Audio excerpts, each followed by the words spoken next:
I'm Darren, he's Daniel Harris, and together we're going to have a chat about the Darwin property market. Daniel, the Darwin market goes from strength to strength, and we are the leading capital in the country. Give me your thoughts. My thoughts at the moment are it's early November, and the only question mark is the weather hotter in Darwin or the property market? Well, the weather is of no benefit to me, and I get much more enjoyment from the property market at this point in time. So let's have a chat about property. It's strong. It's incredibly strong here in the Darwin market. As Daniel said, it's almost white hot. 15.4% units and houses, Daniel, rolling here from, so just gone into early November, so this time last year, 15.4%. So that's really strong, and that's substantially ahead of the next capital, which is Brisbane at 10.8.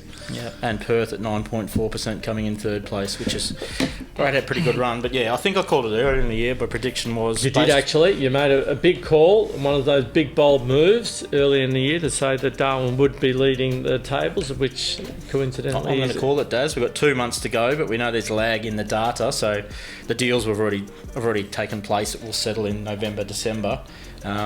Yeah, the fat lady singing, mate. It's a good point, because what we see now and what we do now doesn't reflect into the statistics until another couple of months. So we know what's taking place in our office, and I think our office is the busiest office in the Northern Territory.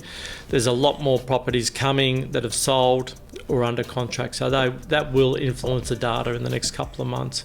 But again, super strong figures across the board for Darwin. I think houses are a little bit stronger than units at this point in time, but we are seeing that momentum change with house values at $564,000, the median house price in Darwin. So Darwin and Hobart by far and away. That's the median price altogether. Yep. It's not house. House is higher. That's correct. Well done, Daniel. Thanks for picking me up on that. So it's Darwin is still the cheapest place in the country to buy a property, irrespective whether it's a house or unit. Yeah.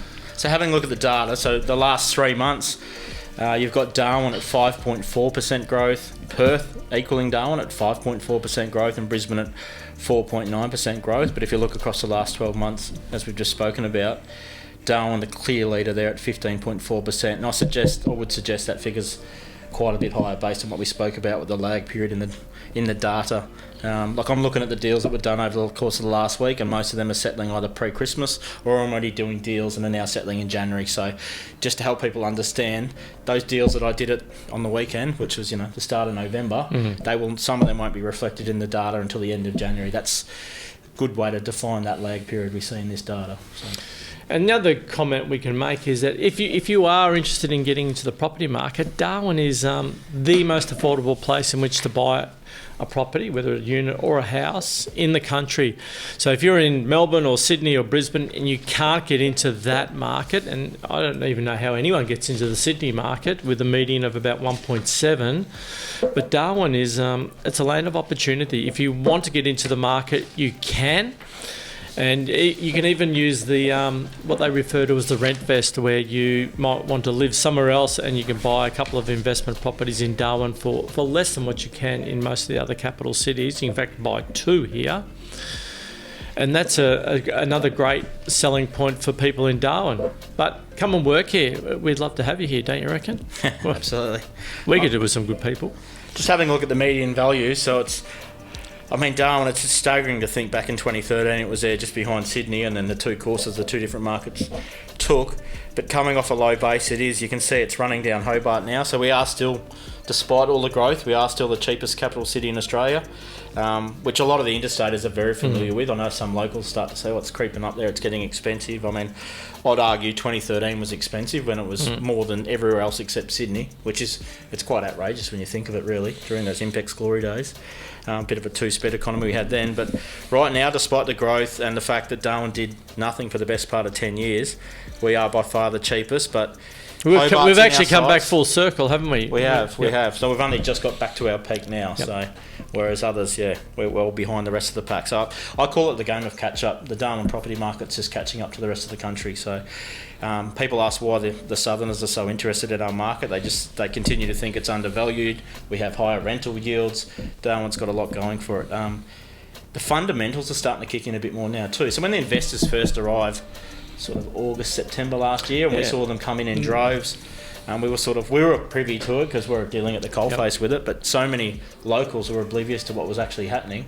What first took place is they came in and took out all the cheap houses.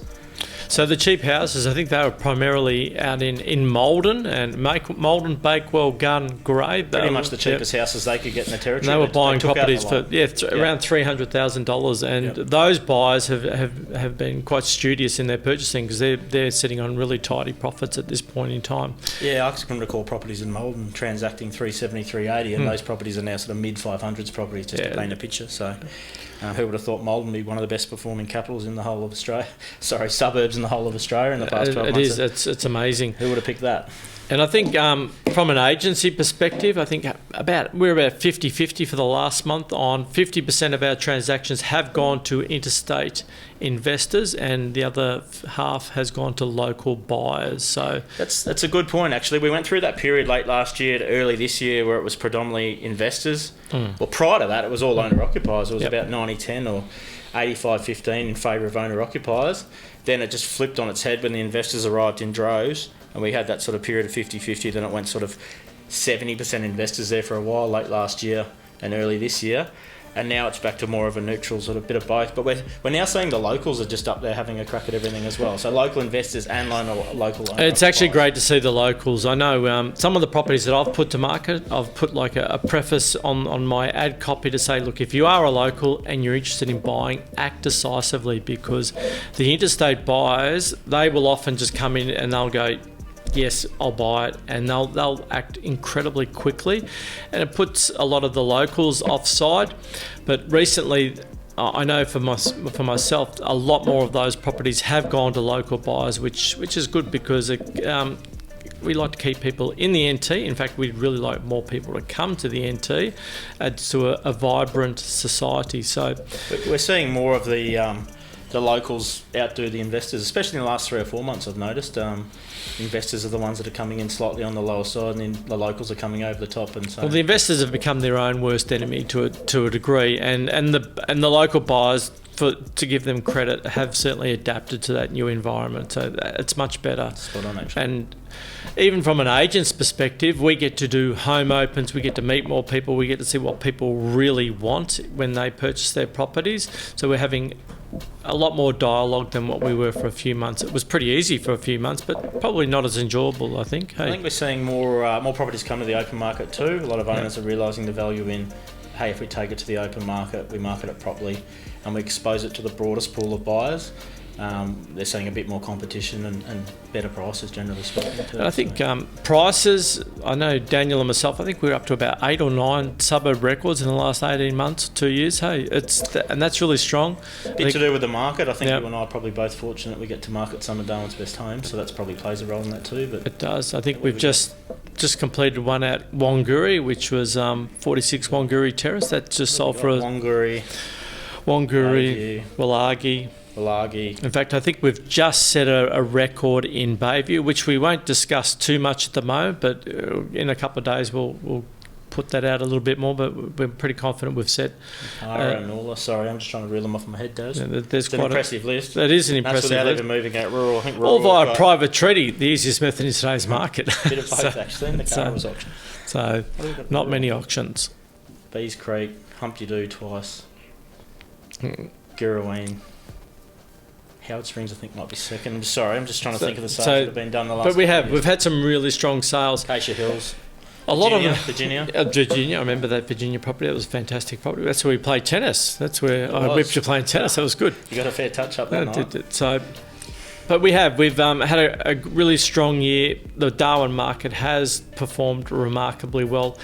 We've had a lot of interstate buyers come in, and at one point they were buying 6 of every 10 properties, and most of those properties weren't even going to market. So they've been looking at our data last month. I think Central we sold was 136 properties or something. Yeah, and half went to own was pretty much a but some split. of those investors are local investors, so it's Yep. probably more like 75% were actually sold to NT locals and 25% interstate investors. It's just that locals are also investing now. So consumer sentiment, that's another one we should probably speak about. So I'm never one to get political, but the way the territory feels at the moment, there's so much positivity. I haven't seen it like this since those Impex days. So Yeah, I'm not sure what the government's doing. I'm sure you've got to give them some credit, I suspect. However, there is a lot more positivity in the Darwin business market. I think. I think they've played a role. You don't want to go political here, I do you, don't think so.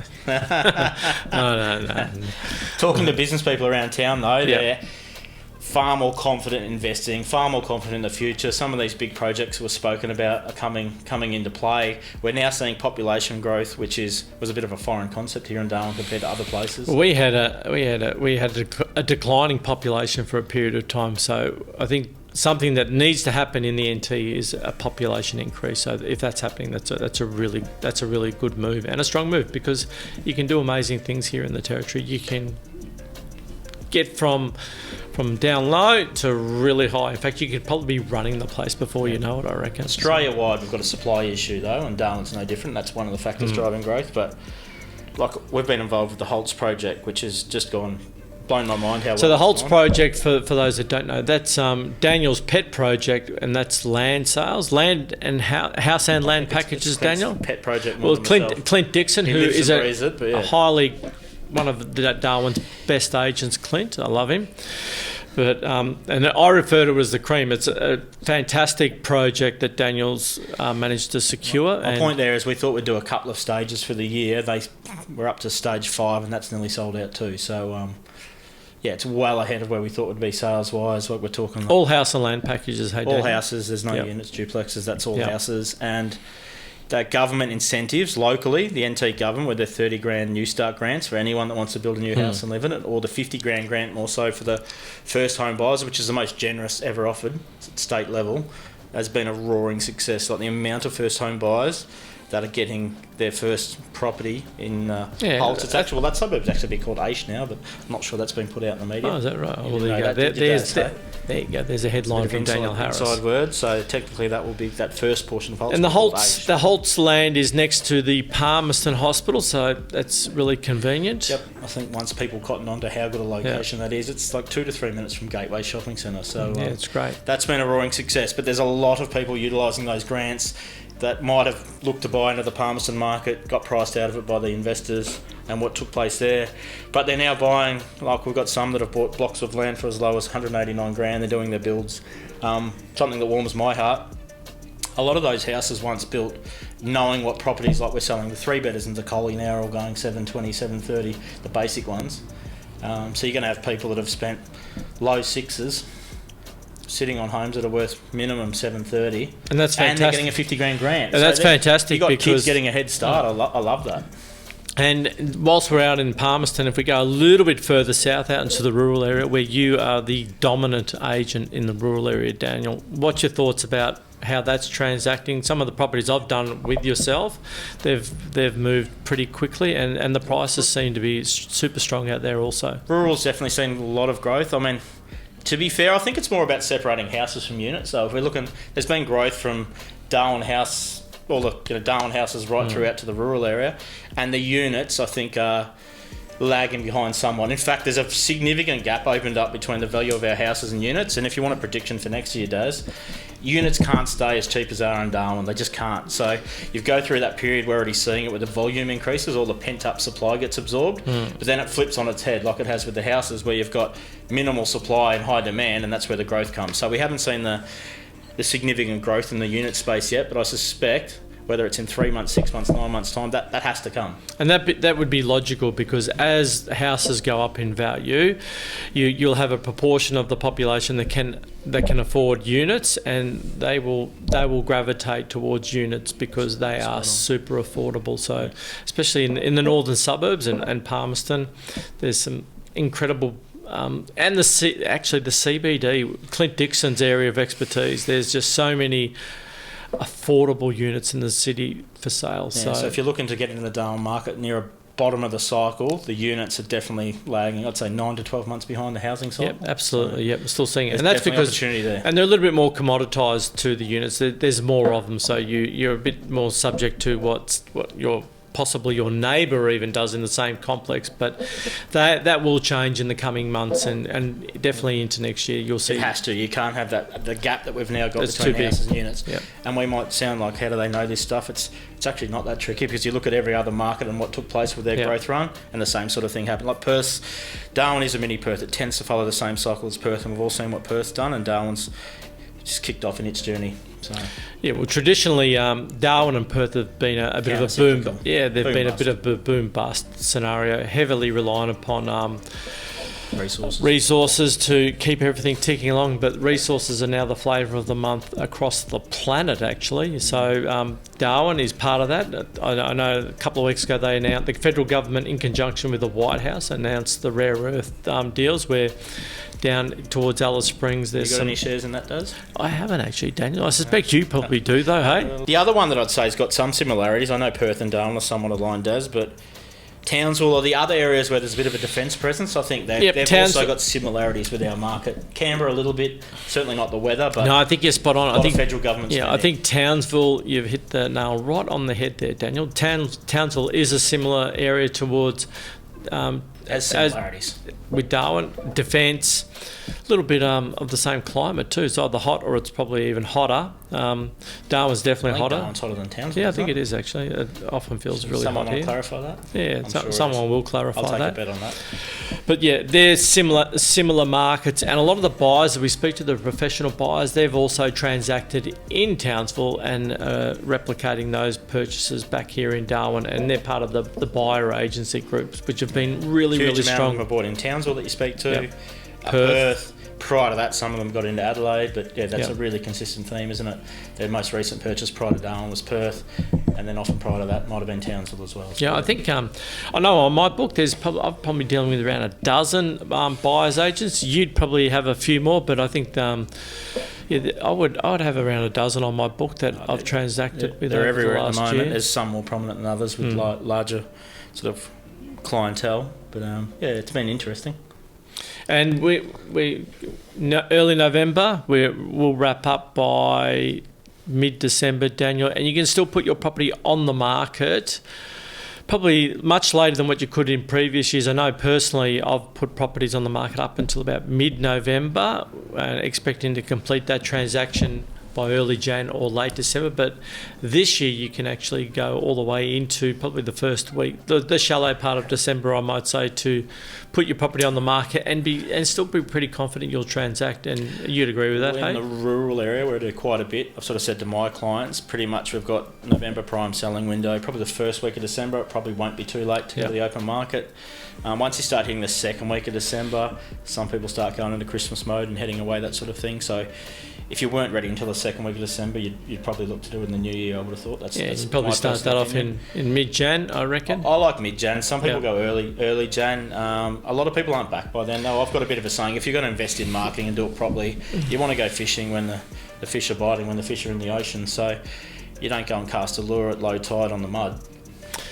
See, he's a fisher, I'm not. So for those fishermen... Can you still sell it then? Absolutely. Yeah. But some of the prices being achieved at the moment are a result of, we put it out there, we use our resources to encourage all the buyers to come along. In the first weekend, I've got so many examples the last month or so where opening weekend, 9 offers, 6 offers, 5 offers, best and finals. That sort of scenario. And if you are thinking of selling, we would absolutely urge you to do it the right way. And whether that's with Daniel or myself, there's lots of really good agents in Darwin, but do it properly. If you can go to market with an advertising package, you get to be seen by more buyers, and generally we'll deal with more buyers than anyone else in the NT, but do it properly and you'll get the maximum value for your home. Good and point, I think Daz. We do see some people there, the mindset, they've got it all wrong. It's about minimising the costs rather than actually maximising the result, which at the moment you've got the perfect environment to maximise the result. It more than pays for both your agent and your market. Yeah, and I work on the theory, good things aren't cheap and cheap things generally aren't so good. So if you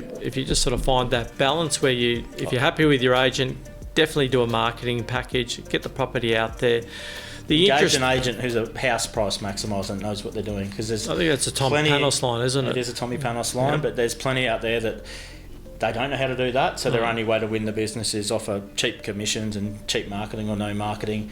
And some sellers fall for that trap and think they're actually getting a better deal, and little do they know they've probably cost themselves 50 grand. So Yeah, it's a false economy. So yeah, absolutely. Even if you, like I said, even if you choose not to use Central, there are some really great agents out there. But do your homework. In fact, do your homework on the agents and the agency. It's all easily digestible on realestate.com. Check You the get to track see records of ratings. success. You get to see. You'll you pick get it to up see- pretty quickly, won't Yeah, you? you'll figure out who's who.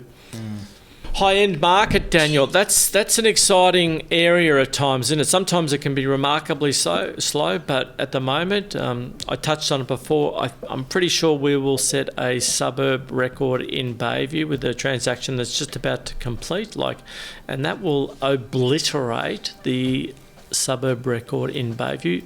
Probably Bayview's most beautiful home. I was going to say that house is incredible, so it's no real surprise really. But yeah, No. it's a sign of the times. It has taken a while to do, but we've been really patient and we've stuck with the processes that will actually pay dividends to the sellers, and congratulations to the owners. But we'll discuss that in further length the next day or so. That's probably something else we should touch on with this market report, though. The activity with Darwin's growth, it sort of started at a lot of houses in the cheap or more affordable sector, and it's gradually just worked its way up the price ranges. It then sort of moved from, by about March, it was moving in Palmerston in particular into that mid-tier and the suburbs. That was where all the action was, the low to mid. And then in the last 3 or 4 months, it's been all sectors. It's firing in all cylinders. So if you've got what we refer to as a turnkey property, and that is literally nothing to do. You just buy it, you walk in, go and get your grocery shopping and put it in the fridge and just live your very best Northern Territory life. Those properties have been incredibly popular. Again, turnkey homes. Some of the more compromised homes have taken a little bit longer to sell, but that upper end of the market, and we would probably define the upper end of the market probably from about 1.2 upwards, 1.2 to 1.3 upwards. So that's getting more strength, and literally by the week. And I sort of navigate those circles, apart from the rural areas where you dominate, but in the northern suburbs, the Nycliffe, the Rapid Creeks, the Larrakias, Fanny Bay perhaps, we're starting to see those properties, they're acting, well, the buyers are acting much more decisively. They're buying quicker, and they're buying with a sense of authority too. Limited choice. So when they see the right one pop up, they tend to act quickly. They know they need to. So. Yeah, well, I think if you miss one or two, by the second or third, you'll actually act pretty quickly. That's often the way the buyer goes through that journey, where they like one, they sit on it, they think about it, they hesitate, they miss out, and then they sort of learn their lesson for the next one. So. Yeah, there's a couple of properties coming to market or that are already on market I think they're actually going to go to auction. They're not with us, but they will be a bit of a litmus test for the Darwin market, because they've only sold within the last couple of years also, so they're being resold for various reasons. So, but Nycliffe, Rapid Creek, that's still strong. I know I've got one settling next week in Nycliffe Road. That was a remarkable transaction. We did Rankin Street, which was about 1.95 earlier, about 3 or 4 months ago. The volume of transactions above 1.5 shot right up in the last 3 or 4 months, I reckon. Yeah, they have, and again, buyers are much more decisive with their purchasing, and they're seeing, in fact, the interstate buyers see incredible value even in this Darwin higher part of the market, which is compared to Sydney, it's you look at replacement costs though, like some of those ones. It was actually interesting. The market was running hot, like rural earlier this year, low to mid tier, like anything under $1 million, just crazy volumes of buyers. Properties you can sell 20, 25 times over. But the upper end of the market took a little bit to kick. But in the last few months, it's just bang, bang, bang. Well, we had two properties in Flinders Drive, Stewart Park. We've had a couple in Meg's Court, Meg's Crescent in Stewart Park. They've all transacted now. Yep. We've got the last one, which is just about to go unconditional in the next couple of days. But they've been strong values. We had properties in Gothenburg, which is just around the corner. They've gone for 1.2, 1.3. So again, really strong values.